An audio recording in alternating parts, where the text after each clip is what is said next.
Hi and welcome to A World of Words. I'm Vanessa and today I'm going to talk about revising my teenage writing.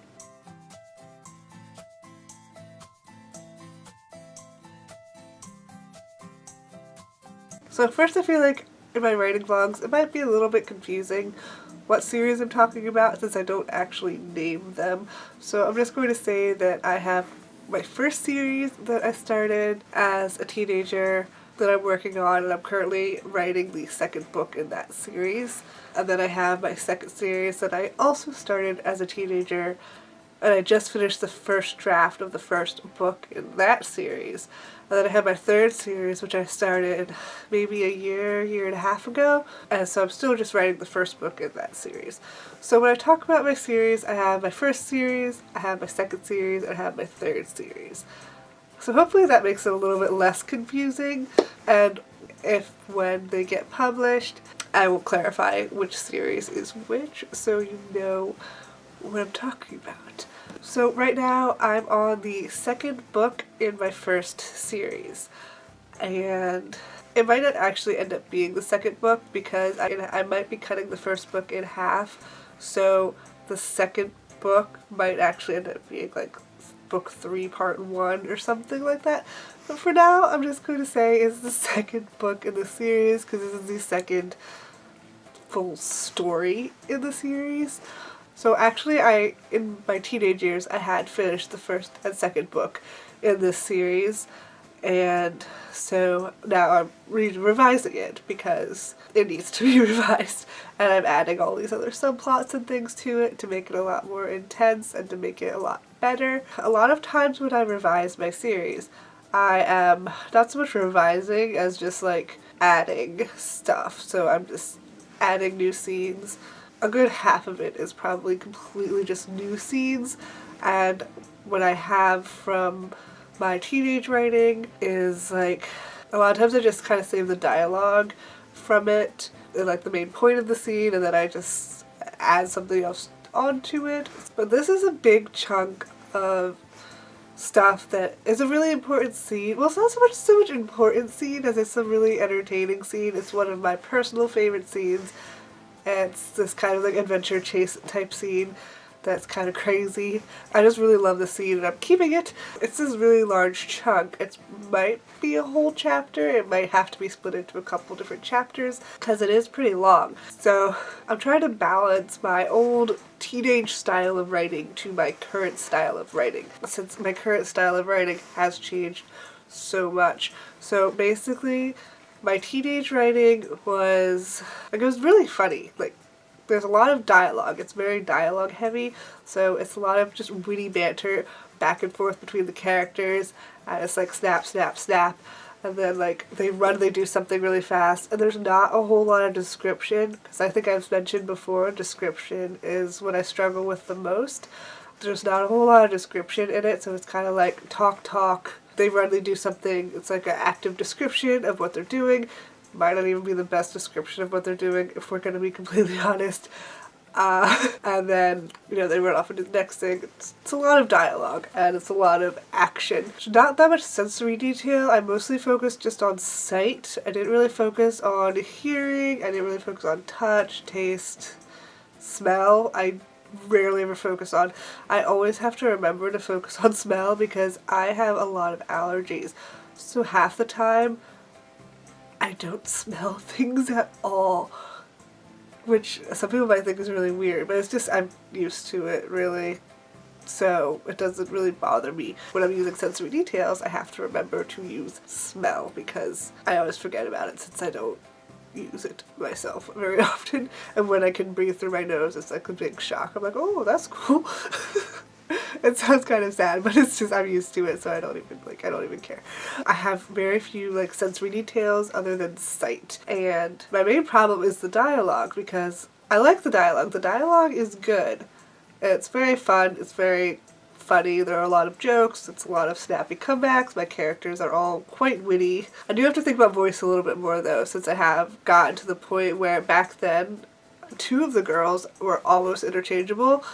And I have to do a whole lot of character profiles to figure out who they are themselves and kind of separate them a little bit more. So whenever I'm writing those two, yeah, I have to pay attention more to the characters' voices, because while some of them are very similar to their original selves, some of them have changed, so I have to be careful so that everyone doesn't sound exactly the same, basically. So with the dialogue, there's a lot of dialogue, and there's a lot of like pages where it's just a huge chunk of dialogue. I'm always like wondering, do I need to break it up a little more, because it's kind of like a script in the way that it's just like character back and forth, back and forth, back and forth, and then they go off and do something. So it's very fast, and I don't know if it's good to have it that fast all the time, so sometimes I feel like I need to break it up a little more. What I always need to remember to do is to vary the sentences. Normally my go-to back in my teen years was dialogue, character said, action, or whatever. I rarely, or like character said, little action, and then they finish the sentence. I rarely ever had like them doing something and then having the dialogue there, because there are 3 ways you can do dialogue. There's, speech, character said, and there's start sentence, character said, finish sentence, and then there's like do the action and then the dialogue. I rarely ever had this type of sentence where it's through action and then dialogue, so I need to remember to vary my sentences. And I also just need to balance my writing style in general, because I always need to remember to add in description. So an example of that would probably be something like, I'm just gonna make this up. They run up the stairs to the house, they enter the house, then they start having a conversation with somebody. And so I don't describe either the house, what does it look like. Once they enter the room, which is another setting, I don't describe the room, because that may be like, there's a chair, they sit in the chair. But I don't describe like what the room looks like, what the chair they sit in looks like. I don't describe the house at all. I don't describe the weather.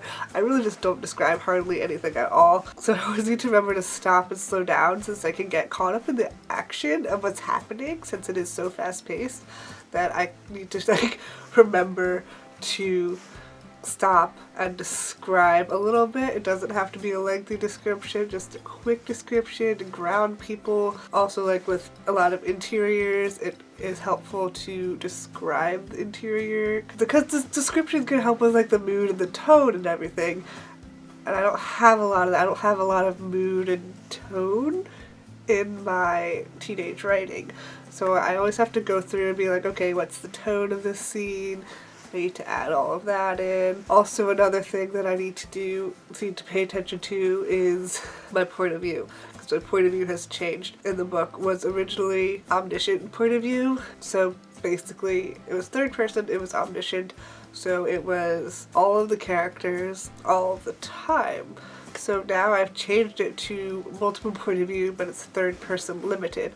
So I focus very closely on one character at a time. So this is really challenging when it comes to revising. Sometimes I can easily decide, okay, this scene needs to be from this character's perspective. And usually I decide that by who has the most internal thoughts in that scene, and then I will put it from that character's perspective, and so I can keep all of those thoughts from that character if the thoughts are important.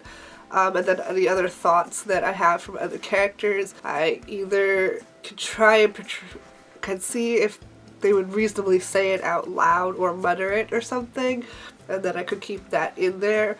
Or if not, I can do like an implied thing where instead of it like the character says something that, like they're annoyed or something, instead of having them actually, because you can't hear someone else's thoughts, or at least most characters can't, but so I need to be able to like portray that important sort of piece of emotion for that other character in this one like character A, the perspective character, could see like character B is upset, and so like instead of having B's upset actual line of thought, I have to have a character A kind of being like, oh, character B looks like he was thinking so and so, or it looks like blah blah blah, something clever, so that I can keep that kind of fun little clever thing from character B but still have it be character A's perspective. And that's the main big challenge that I have when I'm switching from omniscient to limited, third person limited. But I do like having third person limited because you get so much more. Each scene is from someone's perspective, and so I have a purpose for each scene. I have like what they're thinking and what they're feeling in this scene, and you learn about each character in each scene that they're in. So I'm really glad I made that choice. It's just when I'm not writing new scenes and when I'm revising my old work, it's really confusing because I have to then be like, oh my god, especially if I have like 4 different thoughts from 4 different characters in that one scene. I'm just like, whose perspective do I choose?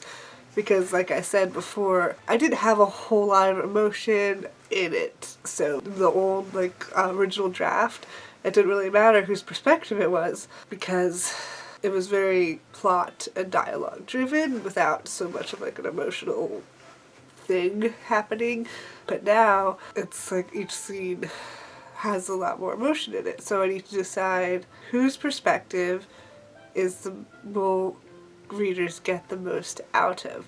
It could be anything. It could be whose perspective would be most entertaining, whose perspective would be the most, like if something sad happens, obviously I would have to pick which character is the most affected by whatever is happening.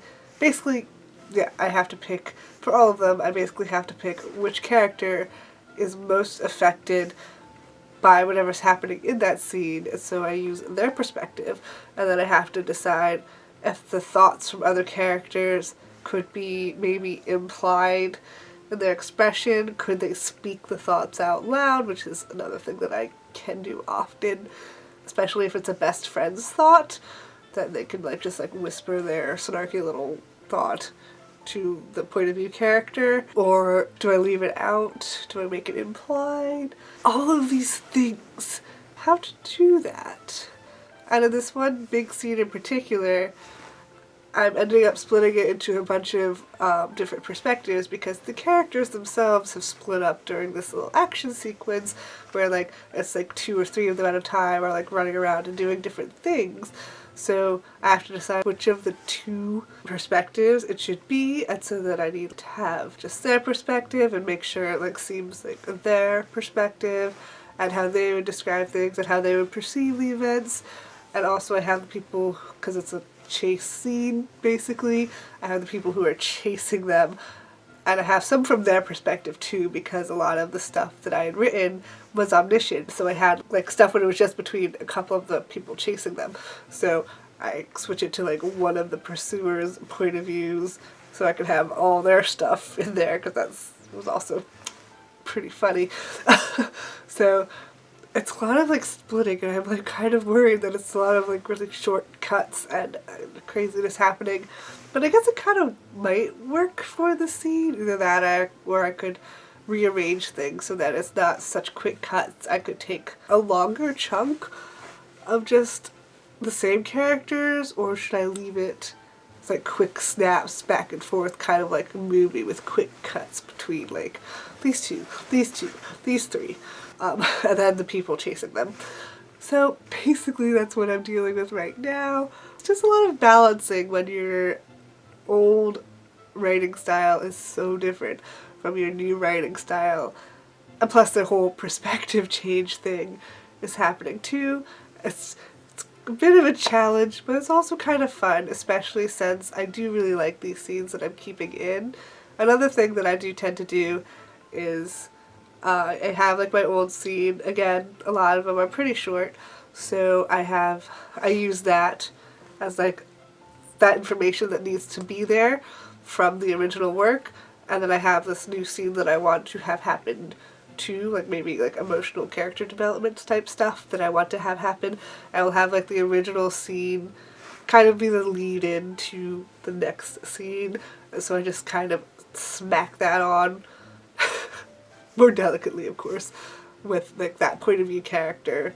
We'll have this scene that like reveals this information that you need to know, and then it'll go on to reveal like the character development or the character interaction that is brand new that I want to add into it. So a lot of times that works out. That's it for today's vlog. Thank you so much for watching. I hope it was helpful or you found it interesting. Please let me know about your current writing endeavors in the comments below. Please give this video a thumbs up if you found it interesting or helpful. I upload new videos on Mondays and every other Friday, plus the occasional surprise video. So please subscribe if you want to see more of my videos. And thank you so much for watching, and have fun and stay creative. Bye!